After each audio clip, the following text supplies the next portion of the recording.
Я русская, и я замужем за мужчиной другой национальности. И у нас есть ребенок, у нас есть сын. Вы понимаете, о чем я? Как оказалось, это может быть небезопасно. Как оказалось, это может быть небезопасно только лишь потому, что его зовут, к примеру, не Иван, а Расул. Дорогие люди, что происходит? Дорогие взрослые, я понимаю, что многое происходит плохого в этом мире, но то, что произошло сейчас, это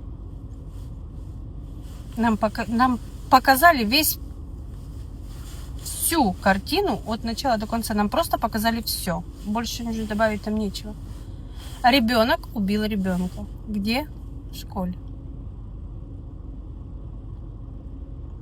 Вы знаете, сколько я под своими постами, под какими-то видео Reels получала сообщений, комментариев в адрес моего мужа, все в адрес меня, даже в адрес моего ребенка. Я, конечно, это удаляю, я не хочу разжигать огонь, но что происходит? Чем отличаюсь я, вы от этой матери?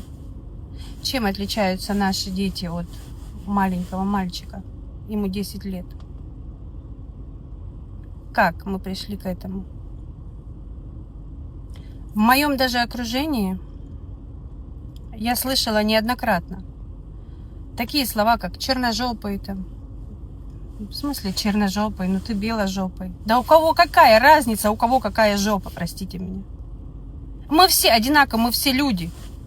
Это никак не доходит ни до какого ума. Как вы можете, как могут взрослые люди говорить такое? Как можно не контролировать телефон своего ребенка? Как можно спускать это на то, что это лично его границы, и не нужно его контролировать, он взрослый? Кто взрослый? Где взрослый?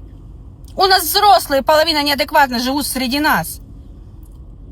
Наши дети, я понимаю, что мы их воспитываем, они идут куда-то, черпают оттуда много чего. Но мы для чего? Сейчас, чтобы говорить этими терминами модных психологов о том, что личные границы у детей, не нужно проверять их телефон это личное. Где теперь это личное?